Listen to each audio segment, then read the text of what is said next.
Good morning, everyone, and welcome to the Aramaic Gospel channel and another edition of the Lost in Translation podcast.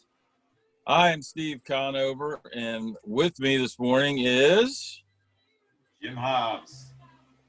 There he Morning, is. brother. Good morning. If you're watching on a computer, you'll be able to see us both at the same time, but if you're on a phone or other device, you'll only see us when we're talking, which is cool.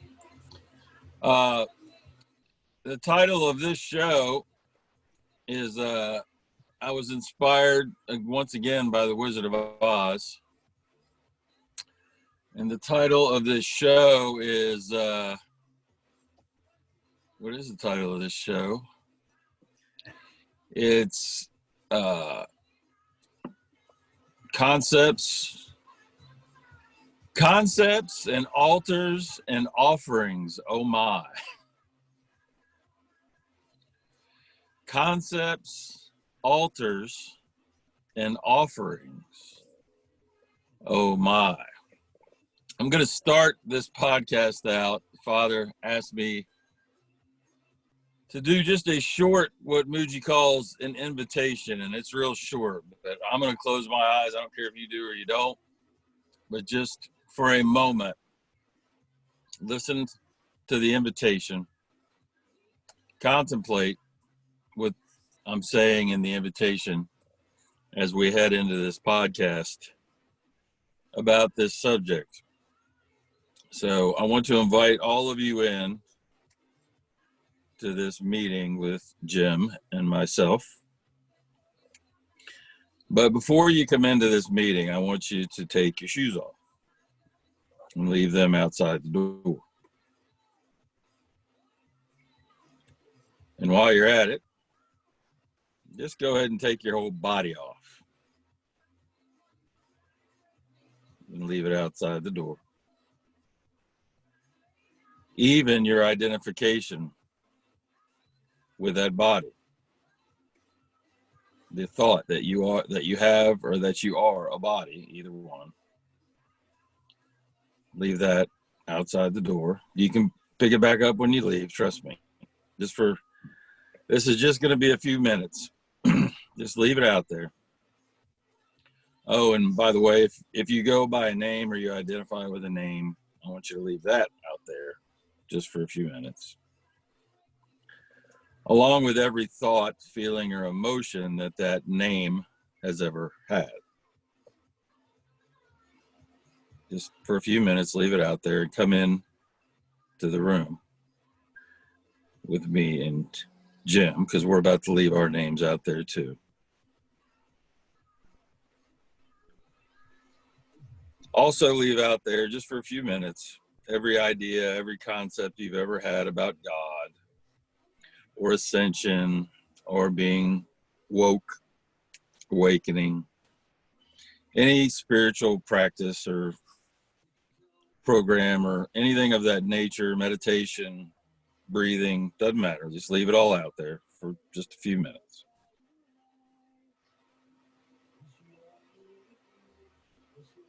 And if something is popping up in your head right now, I don't care what it is, leave it out there too. Just for a few minutes. That'll be the first thing you'll probably want to pick up when you leave, but it's okay. Now, welcome. And I want you to notice I'm going to ask you a few questions about this being that's in the room. Has this being ever been born? Or will this being ever die? The essence of this being, can it be put in a box? Yeah. Can it be limited at all? Does it need to get bigger? Can it be smaller? The place that you're at, this being, does it have any walls? Is it bright? Is it dark? Or are your Are the five senses of the body you left outside the door of no use here?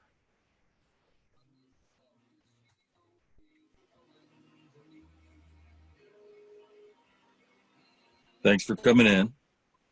I just wanted you to experience this even briefly before we start.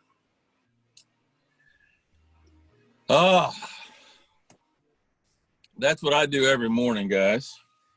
And you can pick any of that stuff up that you left out there if you want. If not, awesome. Jim, I forgot to leave coffee out there. I don't know if I brought coffee in with me or not, but I'm drinking it right now. So, but that place, if you did that sincerely and you came into the room with us, free of self, space, and time, that place was referred to in Scripture as a secret place. Jesus also referred to it as the place where you would hear from Christ consciousness in the darkness, so that you may proclaim during the day. But I'm going to get to my notes here real quick, because the concepts, the altars, and the offerings are kind of what we're going to talk about today, because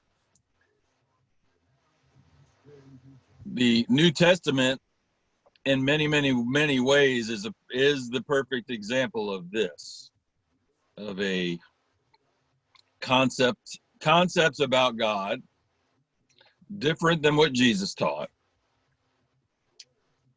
that create an exterior worship and altar situation so that you can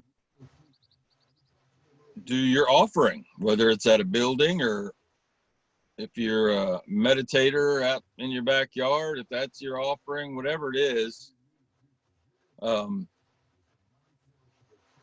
Any external concept,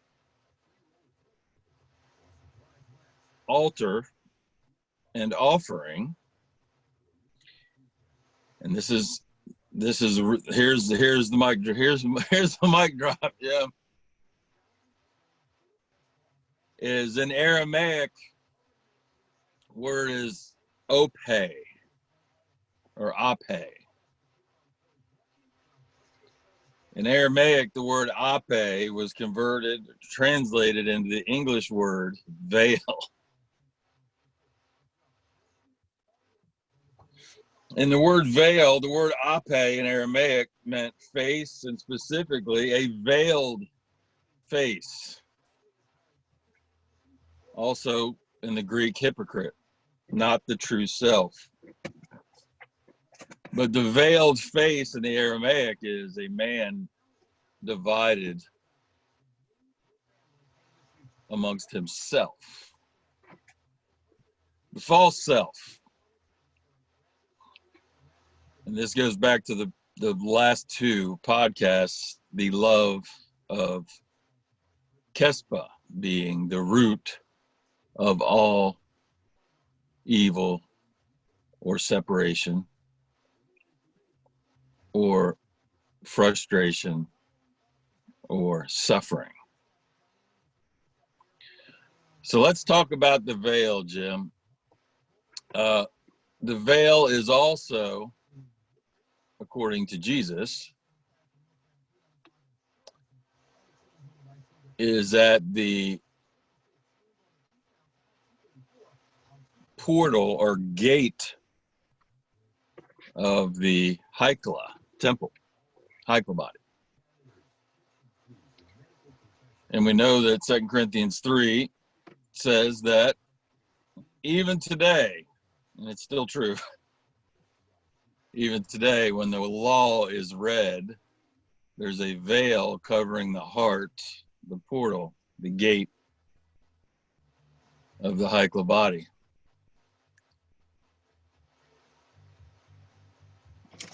So Jesus was teaching that, and then this is where the fathers had me lately with Moses didn't make it out of the wilderness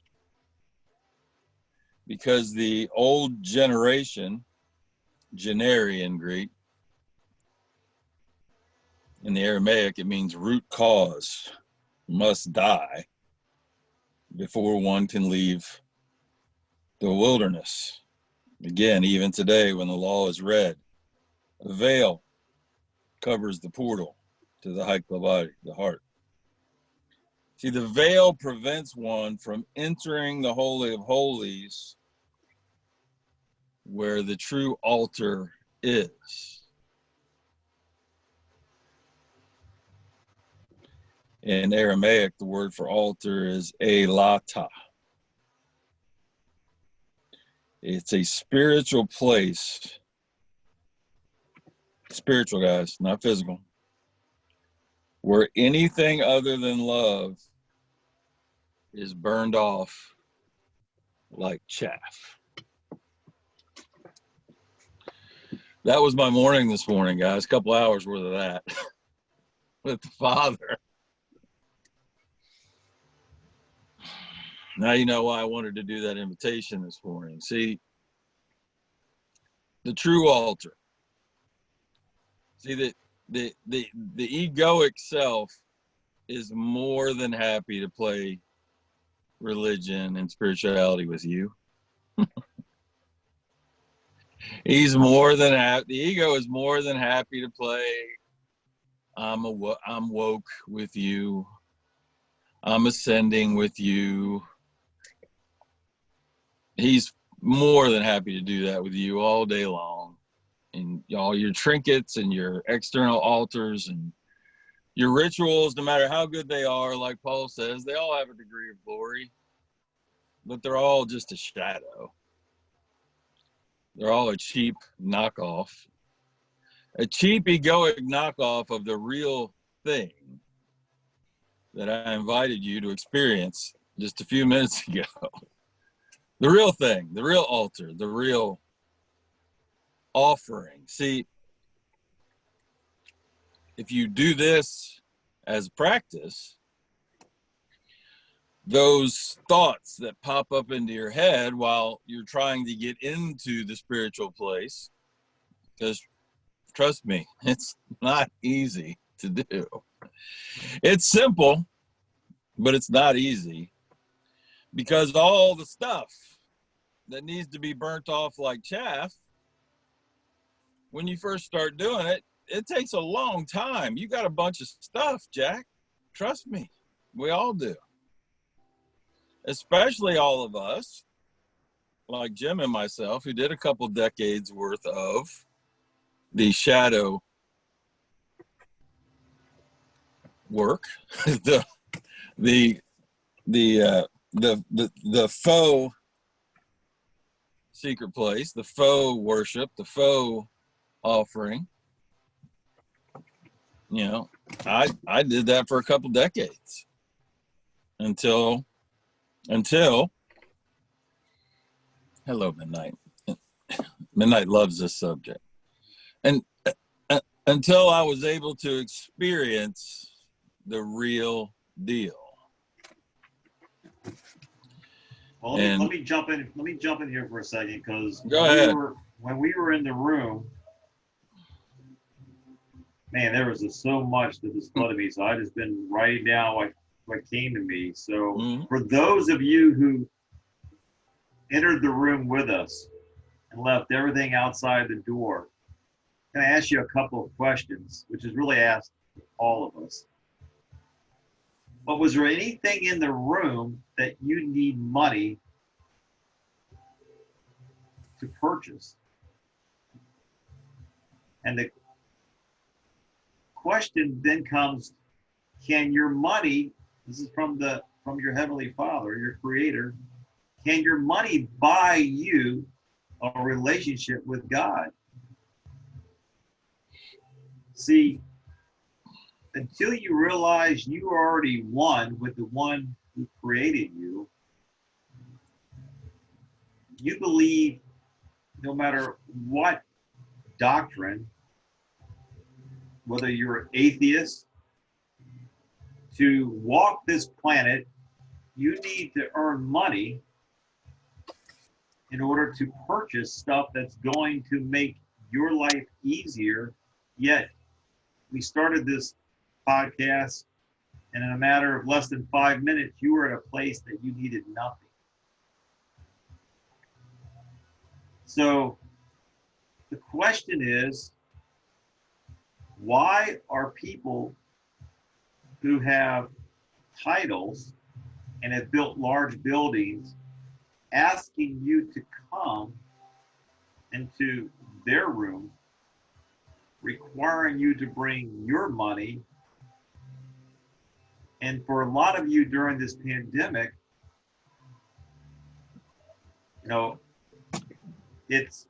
you're missing out.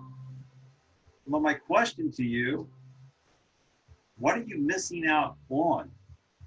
See, Steve talked about it. We spent decades. We're right there with you. I'm still not 100% over the egoic self, but I can tell you that when I go into that room, I realize who I truly am and that I need nothing. Yeshua said that the Father provides everything, and Steve said this for many years now, and I reiterate this. The human race, we are the only creature that believes you have to pay in order to live on this planet that was given to us. There's not a single person that was born here on planet Earth that everything that they needed to sustain the life which they were given, the life that was breathed into them, that they need. See, the trees, they don't have to go work. They just have to be and do. And if we stand beside a tree, we are working one-on-one together. They're living off of what we're doing, and we're living off of what they're doing. And that's why, if you can grasp this and understand the relationship, that's a relationship. You don't go, hey tree, if you want to breathe my carbon monoxide that I'm expelling, you're going to have to pay me, or you're going to have to get up with an alarm clock at 6 o'clock tomorrow, and you're going to have to uproot yourself and travel an hour in traffic. See, we have built these divisions, and then we got people who tell us that divisions is a part of life and it's normal. And then we go into other divisions, and then divisions start to rule our life. We start to go, what sports team do we vote for? Are we left-handed or right-handed? Are we Republican or Democrat? Are we American or Canadian? Or are we Native American or African American? We have all these different divisions that never end once you realize that you are already one with everything. Yeah, this is a really good place to hop in here and talk about what concepts are, what concepts and altars are. So what Jim was just talking about were concepts and altars. Those of you who are familiar with the Bible, there's a really good picture of this in one of my favorite scriptures, which is 2 Corinthians chapter 3. But towards the end of chapter 3, like 13, 14 through 18, Paul's talking about Moses and the law. and talks about how Moses wore a veil to cover his face because he didn't want his followers to see that the glory of what he was calling God was decreasing. Now that on its face should tell you everything about that, because if you believe that the glory of the Father decreases, you got the wrong Father. But Moses was wearing a veil so that the people couldn't see that the glory was decreasing. And I want to ask you this, and be honest, not with me, with yourself. I could care less. I don't want you to tell me or comment or anything. I really don't care. But be honest with yourself. And do you, if you attend a church building or a mosque or any type of regular religious practice and service, if you do that and you feel really good when you do that, do you pretend for the rest of the week that it's not decreasing? That feeling that you had when you were at that service. Do you do like Moses and put a veil over your face so that everyone can't see that glory decreases? Just be honest. I did it for 2 decades, guys. I can't do that anymore. Because when I invited you in to the room with me, to the real altar, if you did that, you discovered something that doesn't increase or decrease, which is the point. See, concepts. So, and then Paul says, and then even today when the law is read, talk about concepts, separation. When the law is read, a veil covers your heart. So when you believe that you're separated from God, a veil covers your heart, which is the portal to the real body, the spiritual body that Jesus talked about. But here's the important part of that. So there's 2 veils. Concepts are veils. And outside of that secret place, that of oneness with the Father, seeing face to face with the Father is what you're doing there. Outside of that, the best you can do, according to the Bible, according to Paul, the best you can do is a decreasing glory. The best you can do is to see as though you're looking through a dirty window or a smudged up mirror, depending on the translation. That's the best you can do with the best concepts, with the best, most beautiful altars, buildings made by men with altars, and your money is, and that kind of offering, according to Paul, yes, it does have a degree of glory, but it's always decreasing. That's why you always have to have more money and more stuff and bigger church buildings and more programs, and it goes on and on and on and on, because it's just not real. It is concepts and altars and offerings. Oh my. Yeah, the picture that came to my mind when you were speaking was, the world wants you to believe that your candle's burning out. You used to hear the phrase Elton John, baby. Yeah, your candle's burning down, and if that ever burns down, you're done with. Mm-hmm. And we're constantly going back to the wax fillers and asking our wick to be trimmed and more wax, or get another candle, and so we can keep the light burning. And man, if I ever let the light go out, then I'm not doing what I'm supposed to do. And we're doing all this, and the reality of it is that we would just turn around and walk outside to the sun. See, the sun doesn't require anything. It just requires you to receive what's always been there. that radiance of light. You don't hear anyone, well, man, I tell you what, we gotta pool our money together, because if we don't, the sun's going to go out. See, those are the truths for which we are speaking of. We didn't invent the truths. We're not creating the truths. The truths have always been there. All we're asking or encouraging, when I say encouraging, we're encouraging each of us, including ourselves, to walk in to what we already and always have been. And we don't need any man, like Steve doesn't need Jim, and Jim doesn't need Steve to bring me a candle. No. See, we are the light because we came from the light. We are love because we came from love. When you hear people, Columbo, Inspector Columbo, I love him. Uh-oh, aging yourself. Yes, yeah. For those new people, they have no clue what I'm talking about. But for you people who have been around the block, you guys know Google exactly exactly what I'm talking about.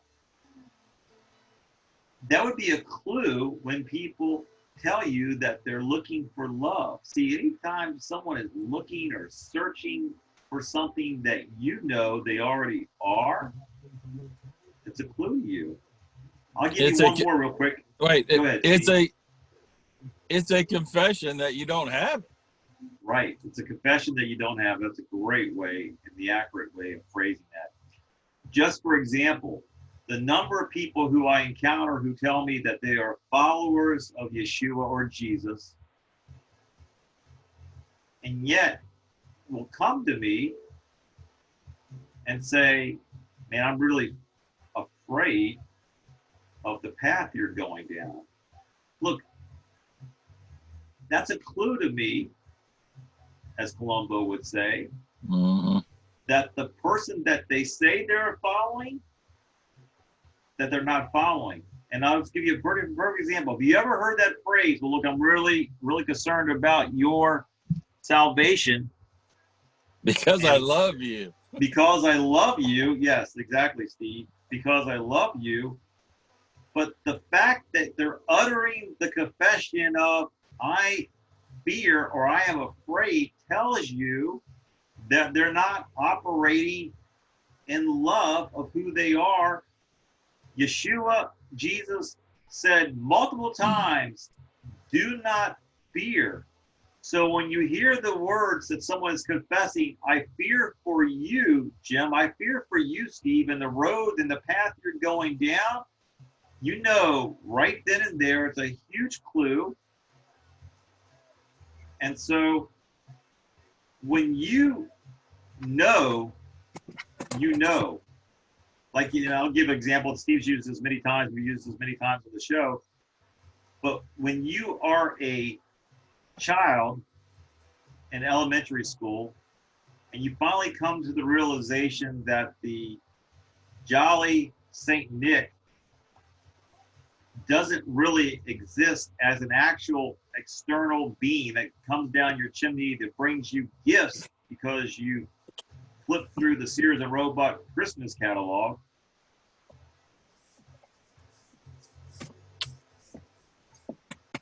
Once you realize that doesn't no longer exist, you no longer get mad at the people who say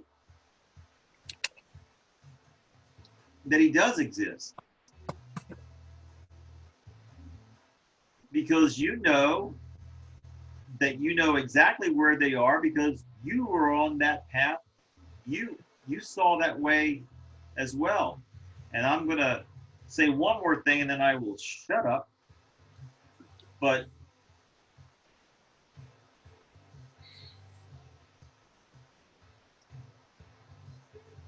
Tesla said, it's hard to give unlimited power to limited minds. It's impossible. Meditate on that. So what's been really placed on me for a while now is, are you ready to walk in the power in which you came from, in which you are? Or are you going to constantly give your power away and then work to try to buy that which you already are back? See, that's where you start to play into the do's and don'ts, wills and won'ts, the fear, guilt, and condemnation matrix. Mm-hmm. It's the only way that can work if you give them the power. It's like the old bully, who sits there and says, and nobody wants to deal with him because everybody's afraid of him, but it's because he says he can kick everybody's butt in school. But as soon as the one kid says, I'm tired of living in this fear, I tell you what, let's go at it. And the guy goes, what do you mean you let's go at it? Well, let's go at it. You may kick my butt, but we're going to have to fight to find out if you're really as good as you say you are. And if you are, that's great, but I don't think you are. See, that's pulling the curtain back. That's dropping the veil. And so the bully is only as powerful as the masses give the power to the bully. So once you realize you have all the power that the bully is desiring, the bully can only be in charge if you give him your power. That goes for all areas of your life. So the question is, are you ready to know who you are without needing money to buy what you've been taught you need? You see, the devil went down to Georgia. He was looking to make a deal, but he ran into the wrong cat that Jim was just talking about. See, the Satana is the accuser in you, the ego. And one day, the devil will go down to Georgia looking to make a deal, and you're going to say, I'll take that bet. You're going to regret. I regret because I'm the best that's ever been. You see, well, we're going to close this podcast with this, because this is what this is all about, really, is, Jim and I both get these people that tell us, that contact us out of love. They say out of love. And the first thing they say is, I'm afraid, I'm fearful, I'm afraid that you're going to not go to heaven, or more importantly, I'm afraid that you are going to spend eternity being roasted like a marshmallow. And what that person doesn't realize, and we've all been there, some of us are there right now, some of you are there right now, and you guess what? That's okay. This is all part of the deal, just like Moses. Until that dies off, you can't leave the wilderness. So have fun in the wilderness. The wilderness includes all your religious fun and games. Moses invented them. But what people don't realize is the words that directly come behind I am is your confession of God toward men. I'll say that again. Whatever you say after the words I am is your confession of your God before men. If you go around saying, I am an alcoholic, I am a sinner, I am an addict, I am a recovering addict, I am whatever. I am broke. I am broke. I am rich. This money makes me who I am. Doesn't matter what it is. Whatever words follow I am is the image that your ego has created of you. Concepts, altars, and offerings. Oh my. But, and this is the the purpose of the invitation at the beginning of this, for those who will do it, the reason you do that is, number one, so you can experience the real image, which is love. And so that you can be immersed into that image, the nature of the Father and of the one and only Son and of the one complete breath of life. That's where you're immersed into your nature.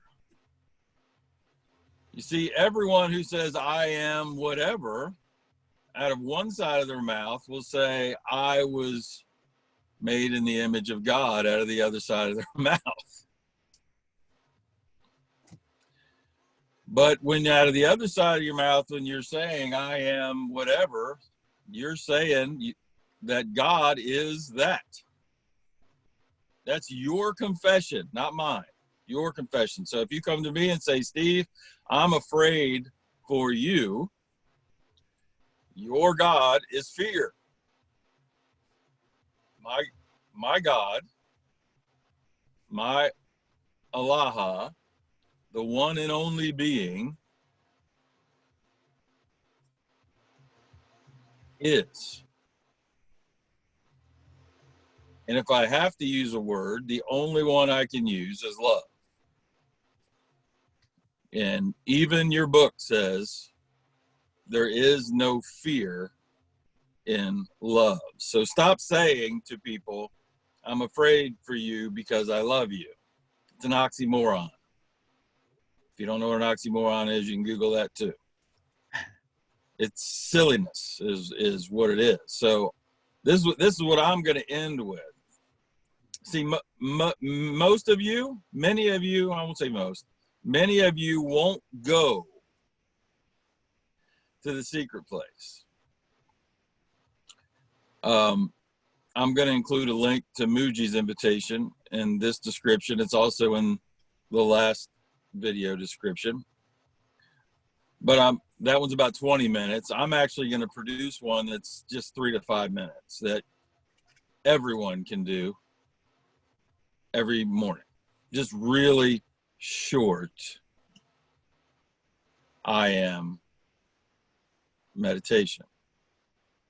Secret place. Because I'll just tell you that until you know the truth, in Greek, know is ginosko, an intimate knowing, an experiential knowing.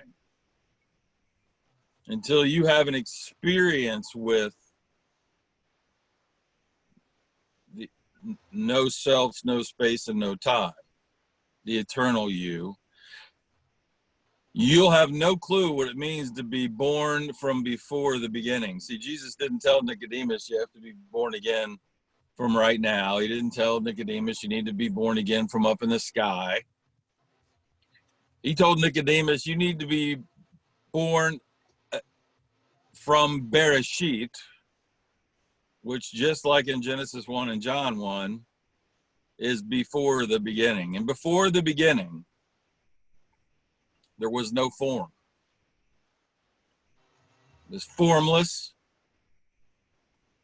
And the breath of life, the Spirit, the one breath of life, moved across the waters of birth in the formless realm.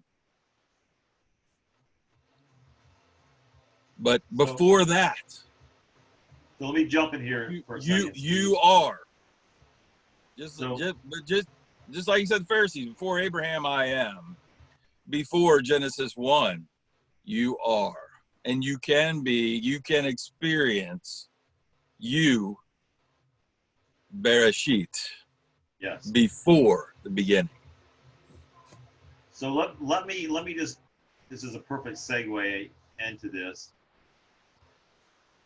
You know, for those of you who read the book, the Bible, the Holy Bible, there's many places in there where Yeshua references or gives an analogy of being inside. It's what's inside that counts. It's inside the cup. They were all worried about the outside of the cup because that's what people could see. So I'm going to share this story, this a quick analogy, because it'll kind of tie everything that we've discussed with you all this morning. But if you were, especially what's going on with the pandemic and the COVID-19 and those who are impacted by it, and I'm not discounting any of that, but I want you to know who you are, regardless of where we're at. So you are holding a cup of coffee when someone comes along and bumps into you, shakes your arm, making you spill your coffee everywhere. The person asks you, why did you spill your coffee? And for a majority of you who get asked this question after this just took place, you're going to say, because someone bumped into me. All right? You can follow the logic. That makes sense. Because someone bumped into me, I spilled the coffee. But see, that is the wrong answer. And you'd be saying, Jim, what do you mean? How's that the wrong answer? It's the wrong answer because you spilled the coffee because there was coffee in your cup. Had there been tea in your cup, you would have spilled tea.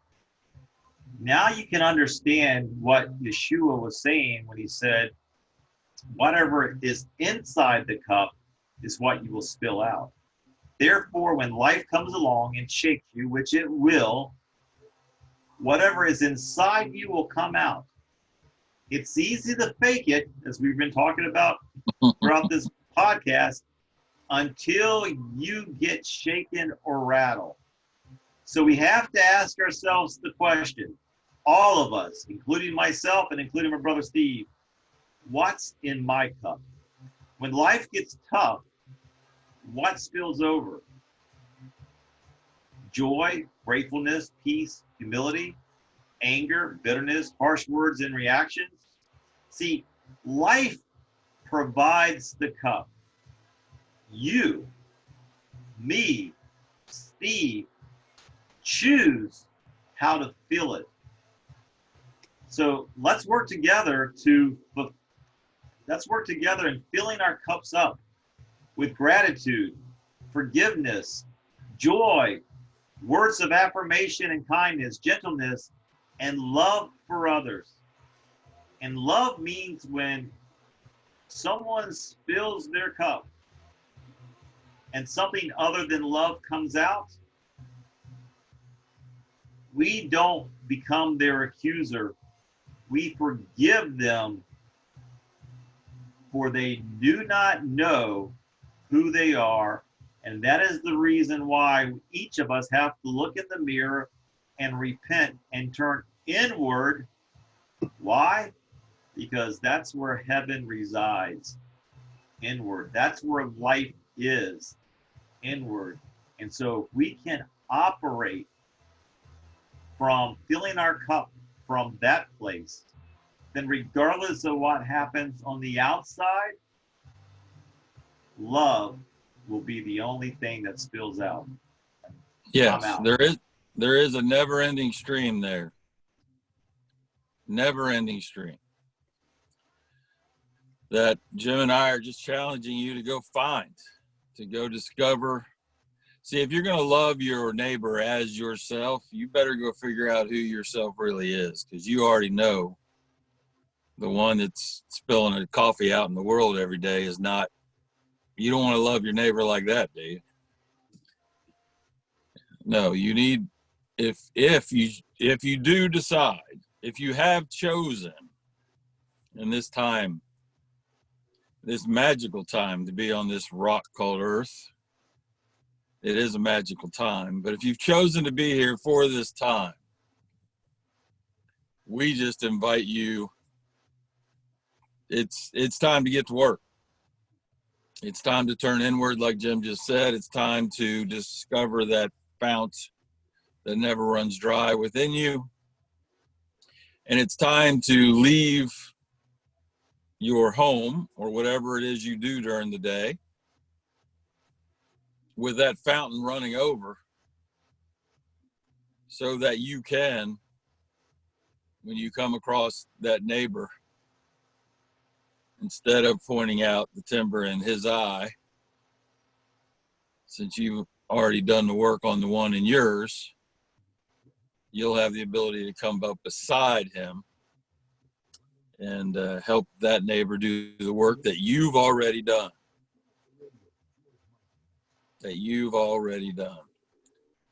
So we're going to leave you with that. We're going to leave you with that encouragement that we're all here to do this, or else you wouldn't be here.